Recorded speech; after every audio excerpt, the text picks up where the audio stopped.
नमस्कार, KP news के 9 बजे के बुलेटिन में आपका स्वागत है। मैं अश्विनी आपके साथ। आइए एक नजर डालते हैं आज की सुर्खियों पर। जस्टिस सिद्धरामप्पा कनकट्टे ने आग्रह किया कि अगर बाल श्रमिक मिले तो जानकारी दें। बीदर दक्षिण के विधायक डॉक्टर शैलेंद्र बिलदाड़े ने सड़क पर गिरे पेड़ को हटाने वन अधिकारियों को सूचित किया। भाजपा सरकार के दौरान बिजली दरों में बढ़ोतरी की गई, सीएम सिद्धरामैया ने कहा। गोविंद कारजोल ने कहा, कर्नाटक सरकार को जल परियोजनाओं पर अच्छा काम जारी रखना चाहिए। महिलाओं के लिए शक्ति कर्नाटक में यहां मुफ्त बस की सवारी है। जेडीयू अध्यक्ष ललन सिंह का बड़ा बयान, कहा प्रधानमंत्री पद के उम्मीदवार नहीं हैं नीतीश कुमार।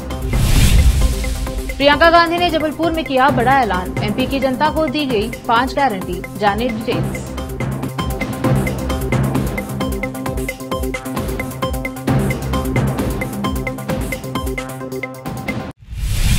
समाचारों का सिलसिला शुरू करते हुए देखते हैं समाचार विस्तार से। द्वितीय अपर वरिष्ठ सिविल न्यायाधीश एवं जिला विधिक सेवा प्राधिकरण के प्रभारी सचिव सिद्धरामप्पा कनकट्टे ने कहा कि यदि आप अपने आसपास बाल श्रमिक पाते हैं तो संबंधित विभाग या चाइल्ड हेल्पलाइन नंबर 1098 पर इसकी सूचना दें। उन्होंने सोमवार को जिला प्रशासन बीदर, जिला पंचायत, श्रम विभाग, जिला विधिक सेवा प्राधिकरण, जिला बाल श्रम योजना, लोक शिक्षा विभाग, महिला एवं बाल कल्याण के प्रांगण में शहर के चन्नबसवन्ना पट्टदेवरू रंगमंदिर में बाल श्रम विरोध दिवस कार्यक्रम का शुभारंभ किया। विभाग एवं जिला बाल संरक्षण इकाई बीदर से बातचीत की। इस समय देश में बाल श्रम उन्मूलन के लिए कई कानून लागू हैं और देश में लगभग 58 लाख बाल श्रमिक हैं। यह हमारी कमजोरियों को उजागर करता है। उन्होंने कहा कि सभी के सहयोग से ही बाल श्रम का उन्मूलन संभव है। शिक्षा बच्चों का संवैधानिक अधिकार है। उन्होंने कहा कि अगर बच्चों को शिक्षा से वंचित कर दिया जाए तो वे अदालत की सीढ़ियां भी चढ़ सकते हैं और आज देश में बाल श्रम को मुख्यधारा में लाने का एक बड़ा अभियान चल रहा है। कर्नाटक राज्य बाल अधिकार आयोग की सदस्य शशिधर कोसांबे ने कहा कि बाल श्रम उन्मूलन के हमारे संकल्प सिर्फ संकल्प नहीं होने चाहिए बल्कि उन्हें लागू किया जाना चाहिए। चालू वर्ष में स्कूल छोड़ने वालों की संख्या में कर्नाटक पहले स्थान पर है। इस पर हम सभी को आत्ममंथन करने की जरूरत है। वे यह जानना चाहते थे कि स्कूल छोड़ने वाले क्या कर रहे हैं और उन्हें मुख्यधारा में लाकर उन्हें फिर से स्कूलों से रूबरू कराना चाहते हैं। उन्होंने कहा कि बाल मजदूरों की सुरक्षा दिल से की जानी चाहिए, न कि दिमाग से। तभी हमें इसकी जानकारी मिलनी चाहिए कि बच्चे क्या कर रहे हैं, तभी इस व्यवस्था को खत्म किया जा सकता है।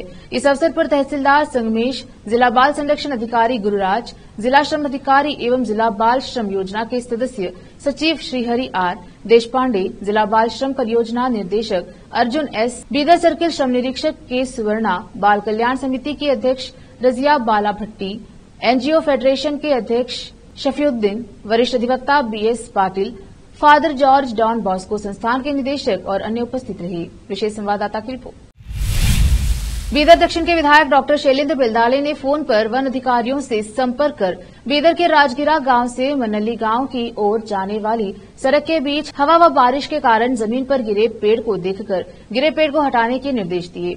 वह बीदर दक्षिण निर्वाचन क्षेत्र के विभिन्न गांवों में गए और शाम को अपने आवास पर लौटते समय उन्होंने वन अधिकारियों को सूचित किया कि उन्होंने एक पेड़ को जमीन पर गिरते हुए देखा। उन्होंने वन अधिकारियों को निगरानी करने का निर्देश दिया। आसपास के गांवों की सड़कें और आपदा से बचें। इस मौके पर नेता सुरेश माशेट्टी, चंद्रैया स्वामी, घाड़ेपा चटनली मौजूद रहे। विशेष संवाददाता की रिपोर्ट। अब समाचार राज्य के। मुख्यमंत्री सिद्धरामैया ने कहा कि कर्नाटक में बिजली दरों में बढ़ोतरी का फैसला इस साल अप्रैल में पिछली भाजपा सरकार के दौरान लिया गया था। भाजपा सरकार की सिफारिशों के अनुसार बिजली दरों में वृद्धि की गई थी। हालांकि भाजपा गलत सूचना फैला रही है कि कांग्रेस ने टैरिफ बढ़ा दिया है। सिद्धरामैया ने भाजपा नेताओं पर राजनीतिक फायदा उठाने के लिए झूठ फैलाने का आरोप लगाया। अगर कांग्रेस सरकार गरीबों और मध्यम वर्ग का पक्ष लेती है तो भाजपा झूठ फैलाकर भ्रम पैदा करती है। मीडिया को भ्रम पैदा करने के लिए भाजपा से हाथ नहीं मिलाना चाहिए। 12 मई को कर्नाटक विधानसभा के नतीजों को पूर्व संध्या पर कर्नाटक विद्युत नियामक आयोग केईआरसी ने बिजली की दरों में 70 पैसे प्रति यूनिट की बढ़ोतरी की। इसके बाद तत्कालीन सरकार ने एक आदेश जारी कर अप्रैल 2023 से प्रभावी पूर्वव्यापी प्रभाव से बढ़ोतरी को लागू किया, जो जून से चार्ज किया गया था। आदेश मार्च अप्रैल में लागू किया जाना था, लेकिन विधानसभा चुनाव के लिए चुनाव आदर्श आचार संहिता के कारण केईआरसी द्वारा टैरिफ आदेश जारी करना रोक दिया गया। हालांकि इसे 12 मई 2023 को अप्रैल 2023 से पूर्वव्यापी प्रभाव के साथ जारी किया गया। अप्रैल महीने के बकाया के साथ जून से अतिरिक्त 70 पैसे प्रति यूनिट वसूला जाएगा। राज्य के कई हिस्सों में शक्तिशाली कृष्णा, घाटप्रभा और नेत्रावती नदियां सूख गई हैं। हालांकि कर्नाटक में प्रचुर मात्रा में जल संसाधन है, लेकिन उनका प्रबंधन बुरी तरह से किया जाता है। इसके शीर्ष पर राज्य में कई ऐसे क्षेत्र हैं जहां बहुत कम वर्षा होती है और जो 12 मासी सूखा प्रवण है। विशेषज्ञों ने चेतावनी दी है कि यदि कोई कार्यवाही नहीं की गई तो राज्य को भारी जल संकट का सामना करना पड़ सकता है। पूर्व जल संसाधन मंत्री गोविंद कारजोल ने कहा कि हमने पानी को लेकर अच्छी लड़ाई लड़ी है। डीके शिव कुमार के नेतृत्व वाली नई टीम के कार्यभार संभालने का समय आ गया है। हमने अपर कृष्णा प्रोजेक्ट पर बहुत कुछ किया है, लेकिन अभी भी बहुत कुछ करना बाकी है। महादायी और मेकेदातु परियोजनाओं पर भी काफी काम करने की जरूरत है। हम चाहते हैं कि नई सरकार सत्ता संभाले और जिस पर हमने इतनी मेहनत की है उसे जारी रखे। कांग्रेस सरकार ने अपनी 5 चुनावी गारंटी में से पहली शक्ति योजना शुरू की, जो महिलाओं और ट्रांसजेंडरों को राज्य भर में गैर लग्जरी और गैर एसी सरकारी बसों में मुफ्त यात्रा करने की अनुमति देती है। इस योजना को संबंधित जिले के प्रभारी मंत्रियों द्वारा राज्य भर में एक साथ लॉन्च किया गया था। यह योजना औपचारिक रूप से मुख्यमंत्री सिद्धरामैया, उप मुख्यमंत्री डीके शिव कुमार और परिवहन मंत्री रामलिंगा रेड्डी द्वारा शुरू की गई थी, जिन्होंने मुख्य सचिव वंदिता शर्मा सहित बस कंडक्टरों को बदलने और यात्रियों को मुफ्त टिकट जारी करने से पहले विधानसभा में 5 महिलाओं को प्रतीकात्मक रूप से स्मार्ट कार्ड जारी किए थे। महिलाओं की पहली मुफ्त सवारी पर गुलाब का फूल देकर स्वागत करते हुए यात्रियों को मिठाई बांटी। अधिकारियों ने कहा कि इस योजना से प्रतिदिन 41.86 लाख महिला यात्रियों को लाभ होने की उम्मीद है। सीएम ने कहा कि सरकार द्वारा दी जाने वाली गारंटी महिलाओं को सशक्त बनाएगी। कर्नाटक में विजयपुरा जिले के बाबलेश्वर गांव में वार्षिक काखंडकी कारी बैल उत्सव के दौरान कम से कम 8 लोग घायल हो गए। अधिकारियों ने सोमवार को यह जानकारी दी। अधिकारियों के मुताबिक हादसा कर्नाटक के विजयपुरा जिले के बाबलेश्वर तालुका के काखंडकी गांव में हुआ। अधिकारियों ने बताया कि इस साल कुल 8 सांडों को रस्सी से बांधा गया है और प्रत्येक पर एक सांड सवार है। 8 बैलों को एक रस्सी से बांधकर दौड़ाया गया। ग्रामीण आमतौर पर बैलों को रस्सी से बांधकर उकसाते हैं। बैल नियंत्रण खो बैठे और त्योहार देखने आए लोगों पर दौड़ पड़े। सांडों द्वारा कई लोग घायल हो गए। उन्होंने यह भी कहा कि घायल हुए 8 लोगों में से 2 लोगों को गंभीर चोटें आई हैं। बीजापुर से फेरोज शेख की रिपोर्ट। लेते हैं छोटा सा ब्रेक, जल्द लौटेंगे ब्रेक के बाद।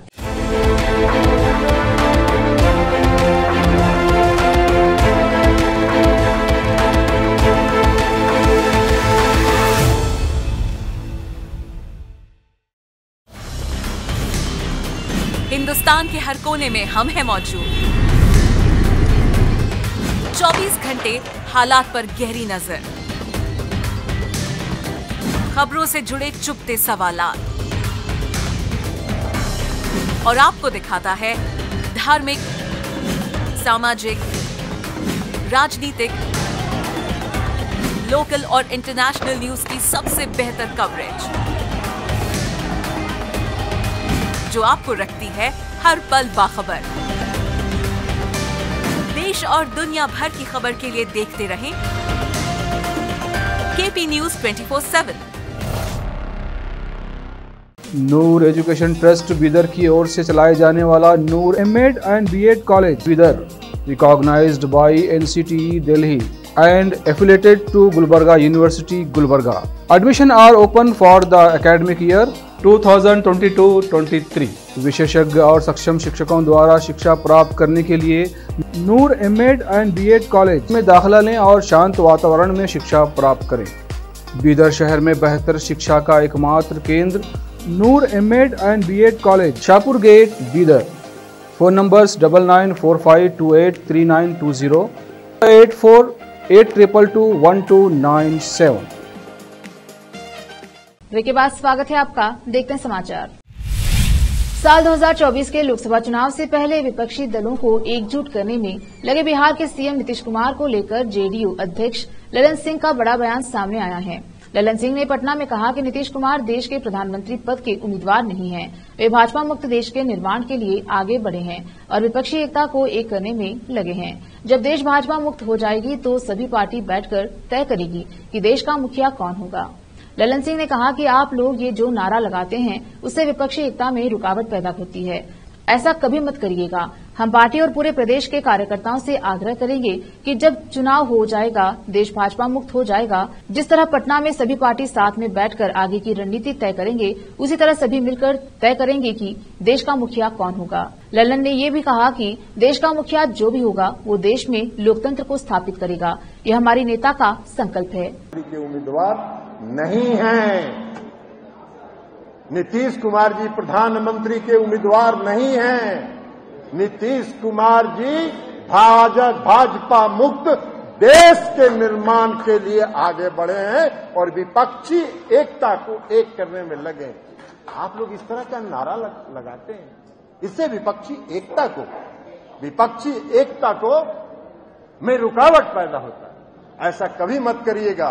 हम पार्टी के कार्यकर्ताओं से आग्रह करेंगे। कांग्रेस महासचिव प्रियंका गांधी ने मध्य प्रदेश में चुनावी अभियान की शुरुआत करते हुए प्रदेश की जनता के लिए 5 गारंटी का ऐलान कर दिया है। उन्होंने जबलपुर में एक सभा को संबोधित करते हुए 5 गारंटी का ऐलान किया। उन्होंने कहा कि इस प्रदेश में सरकार बनने के बाद लागू किया जाएगा। दरअसल प्रियंका गांधी ने आज से मध्य प्रदेश में चुनावी अभियान का आगाज कर दिया है। इस साल के अंत में यहां विधानसभा चुनाव होने वाले हैं। वहीं कर्नाटक में जीत से कांग्रेस भी काफी उत्साहित है। यही वजह है कि प्रियंका गांधी ने जबलपुर में जनसभा को संबोधित करते हुए पार्टी के घोषणा पत्र से पहले ही 5 गारंटी का ऐलान कर दिया। बता दें कि कर्नाटक की जीत में कांग्रेस की 5 गारंटी बहुत काम आई थी। 5 गारंटी हर महिला को हर महीने 1500 रूपये मिलेंगे, 1000 का सिलेंडर 500 में मिलेगा, ओल्ड पेंशन स्कीम लागू करेंगे, किसानों के कर्ज को माफ करेंगे, 100 यूनिट बिजली माफ, 200 यूनिट तक हाफ। प्रियंका ने की नर्मदा की पूजा। कांग्रेस के इस चुनाव अभियान की शुरुआत मां नर्मदा की पूजा अर्चना से हुई। नर्मदा नदी के तट पर ग्वारी घाट पर पहुंचकर प्रियंका ने पूजा अर्चना की और नर्मदा मैया की आरती की। इस मौके पर उनके साथ कांग्रेस के प्रदेश अध्यक्ष कमलनाथ, सांसद विवेक तन्खा सहित तमाम अन्य नेता मौजूद रहे। इसके बाद प्रियंका ने एक विशाल जनसभा को संबोधित किया। डबल इंजन की बात बंद करनी चाहिए प्रियंका गांधी। डबल इंजन की बात बंद करनी चाहिए प्रियंका गांधी ने कहा, भाजपा यहां आते हैं और घोषणाएं करते हैं लेकिन उन्हें पूरा नहीं करते। वे डबल इंजन और ट्रिपल इंजन की बात करते हैं। वे हिमाचल प्रदेश और कर्नाटक में भी यही करते थे, लेकिन जनता ने उन्हें दिखा दिया है कि उन्हें डबल इंजन की बात बंद करनी चाहिए और काम करना शुरू कर देना चाहिए। तो अपनी बहनों का और अपने भाइयों का स्वागत करना चाहती हूँ जो इतने समय से इतनी कड़ी धूप में मेरा इंतजार कर रहे हैं। आप सबको बहुत बहुत धन्यवाद और इस सभा में आपका स्वागत। श्री जेपी अग्रवाल जी, श्री कमलनाथ जी, श्री दिग्विजय सिंह जी, श्री गोविंद सिंह जी, श्री विवेक तन्खा जी, श्री राजमणि पटेल जी, श्री सुरेश पचौरी जी, श्री कांतिलाल भूरिया जी, श्री अरुण यादव जी, श्री अजय सिंह जी, श्री सत्यनारायण पटेल जी, नीलांशु चतुर्वेदी जी, संजय कपूर जी, जीतू पटवारी जी, जयवर्धन सिंह जी, यूथ कांग्रेस, महिला कांग्रेस, NSUI और सारे कांग्रेस के कार्यकर्ता और जितने भी उपस्थित नेतागण हैं जो मंच पे बैठे हैं, जिनका नाम मैं नहीं ले पाई, उन सबका इस सभा में बहुत बहुत स्वागत। यहाँ आज महाकौशल की पावन और क्रांतिकारी धरती पर खड़े होकर मुझे बहुत गर्व हो रहा है। इस धरती ने क्रांति दूत शंकर शाह जी और रघुनाथ शाह जी जैसे महापुरुष इस देश को दिए। आदि विद्रोही टांट्या भील जी जैसे क्रांतिकारी पैदा किया। इस धरती ने पंडित द्वारका प्रसाद मिश्र जी, सेठ गोविंद दास जी जैसे महापुरुष हमें दिए। इस धरती को, जैसे आपने कहा, संस्कार धानी कहा जाता है। यहाँ ऐसी महिलाएं पैदा हुई जो सत्य के लिए लड़ी, क्रांतिकारी थीं और जिन्होंने इस धरती को और भी गर्वित किया। रानी दुर्गावती जी, रानी अहिल्याबाई, अवंतीबाई लोधी जी। भगवान जगन्नाथ की वार्षिक रथ यात्रा से पहले इसके आसपास ड्रोन उड़ान पर रोक लगा दी गई है। वार्षिक रथ यात्रा 20 जून को होने वाली है। इस रथ यात्रा से पहले पूरी पुलिस ने 12वीं सदी के इस प्रसिद्ध मंदिर के आसपास ड्रोन उड़ाने पर रोक लगा दी है। एक अधिकारी ने बताया कि 1 जुलाई तक यह प्रतिबंध लागू रहेगा और इसका पालन नहीं करने वालों के खिलाफ कानूनी कार्यवाही की जाएगी। पूरी पुलिस के एक वरिष्ठ अधिकारी ने बताया, अनुभवहीन लोगों द्वारा अनियंत्रित तरीके से ड्रोन का उपयोग श्रद्धालुओं के लिए जोखिम भरा हो सकता है। हमने पहले भी नियम तोड़ने वाले कुछ लोगों के खिलाफ कानूनी कार्यवाही की थी। उन्होंने कहा कि श्री गुंडीचा मंदिर देवी देवता के रथों और श्रद्धालुओं की सुरक्षा की दृष्टि से एडवाइजरी जारी की गई है। इस एडवाइजरी में कहा गया है कि ड्रोन नियमावली 2021 के प्रावधानों के अनुसार श्री जगन्नाथ मंदिर को रेड जोन घोषित किया गया है और इसीलिए किसी को भी मंदिर परिसर के ऊपर उपकरणों को उड़ाने की अनुमति नहीं है। इसमें कहा गया है कि नगर विमानन महानिदेशालय द्वारा जारी वैध UIN के बिना कोई संचालन ड्रोन नहीं उड़ाएगा। आदेश के मुताबिक किसी भी संपत्ति को नुकसान होने या किसी के घायल होने जैसी घटना की जिम्मेदारी ड्रोन संचालकों की होगी। इसमें कहा गया है कि ड्रोन नियमों का किसी भी तरह का उल्लंघन दंडनीय है। प्रावधानों का उल्लंघन करने पर पूरी पुलिस ने एक यूट्यूबर को गिरफ्तार किया था। कांग्रेस के सीनियर नेता रणदीप सुरजेवाला ने खास कार्यक्रम सवाल तो बनता है वे खुलकर बात रखी। इस दौरान उन्होंने विपक्ष की एकजुटता और कांग्रेस की भूमिका को लेकर भी बात की। उन्होंने कहा कि कांग्रेस भगवान शिव की तरह विष पी रही है और विपक्ष देश को बचाने के लिए एकजुट हो रहा है। रणदीप सुरजेवाला ने कहा, नफरत के आधार पर देश कभी तरक्की नहीं कर सकता। बीजेपी का नजरिया वोट बटोरने वाला है। बीजेपी राष्ट्रवाद की असली परिभाषा नहीं जानती है। कर्नाटका में हमने बंटवारे की राजनीति को हराया है। बीजेपी का नाम बड़ा और दर्शन छोटा है। हनुमान जी का नाम लेकर बीजेपी ने विभाजन का काम किया है। देश को बांटने वाली राजनीति अब नहीं चलने वाली है। सुरजेवाला ने कहा कि राहुल गांधी नफरती ताकतों से मोहब्बत की बात करा रहे हैं। कर्नाटका में दलितों, आदिवासियों ने बीजेपी को नकारा है। बीजेपी ने दलितों और आदिवासियों को तीसरे दर्जे का नागरिक माना। बीजेपी हिंदुत्व के नाम पर हिंदुओं को बांटती है। सुरजेवाला ने कहा कि पीएम को देश के संस्कार और संस्कृति की जानकारी नहीं है। कर्नाटका में कांग्रेस की 5 गारंटियों से बीजेपी के पेट में दर्द उठा। सुरजेवाला ने सीएम केजरीवाल पर भी बयान दिया। उन्होंने कहा कि केजरीवाल को अपने बारे में खुशफहमी है। सुरजेवाला ने यह भी कहा कि दिल्ली में बैठे हुक्मरान सत्ता के अहंकार में अंधे हो गए हैं। अरब सागर में उठा चक्रवाती तूफान बिपरजॉय अब बेहद गंभीर चक्रवाती तूफान में बदल गया है। भारतीय मौसम विभाग ने चेतावनी दी है कि इसका असर 7 राज्यों में दिखाई दे सकता है। हालांकि विभाग का कहना है कि 15 जून को गुजरात में हवा की गति 150 किलोमीटर प्रति घंटे हो जाएगी और तेज हवा के साथ बारिश होगी। तूफान का असर राजस्थान, महाराष्ट्र सहित कई दक्षिण राज्यों में दिखाई देने लगा है। मौसम विभाग के मुताबिक तूफान के 15 जून की दोपहर के आसपास मांडवी और कराची पाकिस्तान के बीच सौराष्ट्र, कच्छ और उससे सटे पाकिस्तान के तटों को पार करने की संभावना है। इस दौरान हवा की गति 125 से 135 किलोमीटर प्रति घंटे से 150 किलोमीटर प्रति घंटे तक पहुंचने के साथ तूफान बहुत गंभीर चक्रवात तूफान का रूप ले सकता है। पीएम मोदी ने चक्रवाती तूफान बिपरजॉय की समीक्षा बैठक की। लेते हैं छोटा सा ब्रेक, जल्द लौटेंगे ब्रेक के बाद।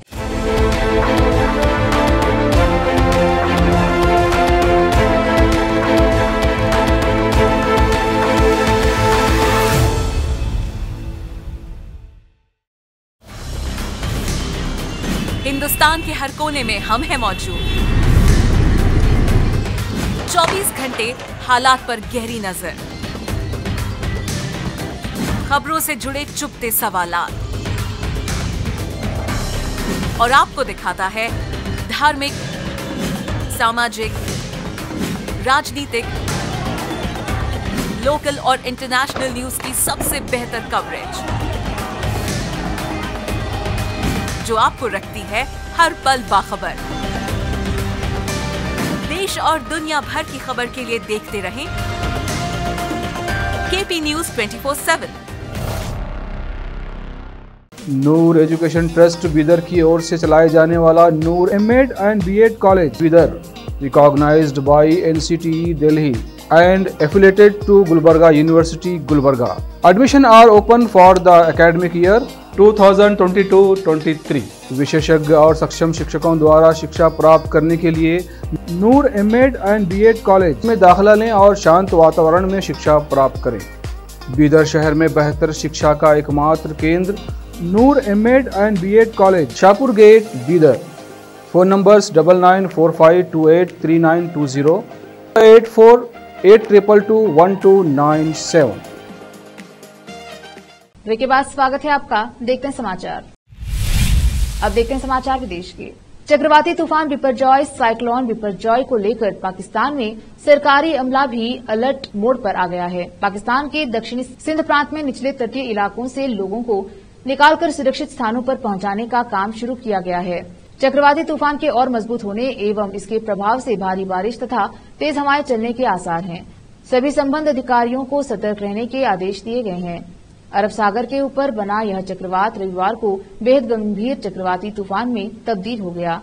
पाकिस्तान राष्ट्रीय आपदा प्राधिकरण ने कहा कि चक्रवाती तूफान सिंध के दक्षिण तथा दक्षिण पूर्वी हिस्सों को प्रभावित कर सकता है। पाकिस्तान मौसम विज्ञान विभाग ने रविवार को कहा कि चक्रवाती तंत्र कराची से 690 किलोमीटर दक्षिण में स्थित है। राष्ट्रीय आपदा प्रबंधन प्राधिकरण के एक अधिकारी ने कहा कि अधिकारियों ने सिंध के निचले तटीय इलाकों से लोगों को निकालकर सरकारी स्कूलों तथा कार्यालयों में पहुंचाया है। चक्रवाती तूफान के पाकिस्तान में केटी बंदर और इसके आसपास के इलाकों में पहुंचने की संभावना है। केटी बंदर सिंध का सबसे पुराना बंदरगाह है। मछुआरों को समुद्र में नहीं जाने की सलाह दी गई है। अमेरिका के मैरीलैंड शहर की राजधानी में एक मकान में रविवार को हुई गोलीबारी में 3 लोगों की मौत हो गई, जबकि 7 लोग घायल हो गए। पुलिस ने यह जानकारी दी। मैरीलैंड के पुलिस प्रमुख एडवर्ड जैक्सन ने संवाददाताओं को बताया कि शूटिंग एक आपसी विवाद की घटना के बाद हुई। आम लोगों को इससे कोई खतरा नहीं है। हालांकि उन्होंने इस घटना में शामिल लोगों के बारे में विस्तार से बताने से इनकार कर दिया। उन्होंने बताया कि मामले की जांच चल रही है और बहुत सारे सबूत जुटाए जा रहे हैं। उन्होंने कहा कि इस गोलीकांड में मारे गए लोगों की उम्र 20 से 50 साल के बीच है। इससे पहले घटना में एक शख्स के मारे जाने और कई लोगों के घायल होने की खबर आई है। घायलों को ट्रॉमा सेंटर ले जाया गया। पुलिस की ओर से बताया गया कि संदिग्ध को हिरासत में ले लिया गया है और डरने की कोई बात नहीं है। एक नजर फिल्मों के समाचारों पर। शादी से पहले लंदन की सड़कों पर इश्क लड़ाते दिखे राघव परिणीति, वीडियो हुआ वायरल। अब समाचार खेल जगत के। धोनी की तारीफ सुन भड़क उठे हरभजन सिंह, कहा वे अकेले ही जीते वर्ल्ड कप। आखिर में देखते हैं समाचार बाजार के। आरबीआई के ऐलान के बाद मंदिरों में लगा 2000 रुपए के नोटों का अंबार। काउंट करने बैठे तो लग जाएंगे महीने। फिर से एक नजर आज की सुर्खियों पर। जस्टिस सिद्धरामप्पा कनकट्टे ने आग्रह किया कि अगर बाल श्रमिक मिले तो जानकारी दें। बीदर दक्षिण के विधायक डॉक्टर शैलेंद्र बेलदाड़े ने सड़क पर गिरे पेड़ को हटाने वन अधिकारियों को सूचित किया। भाजपा सरकार के दौरान बिजली दरों में बढ़ोतरी की गई, सीएम सिद्धरामैया ने कहा। गोविंद कारजोल ने कहा कर्नाटक सरकार को जल परियोजनाओं पर अच्छा काम जारी रखना चाहिए। महिलाओं के लिए शक्ति कर्नाटक में यहां मुफ्त बस की सवारी है। जेडीयू अध्यक्ष ललन सिंह का बड़ा बयान, कहा प्रधानमंत्री पद के उम्मीदवार नहीं हैं नीतीश कुमार। प्रियंका गांधी ने जबलपुर में किया बड़ा ऐलान, एमपी की जनता को दी गई 5 गारंटी, जाने डिटेल्स।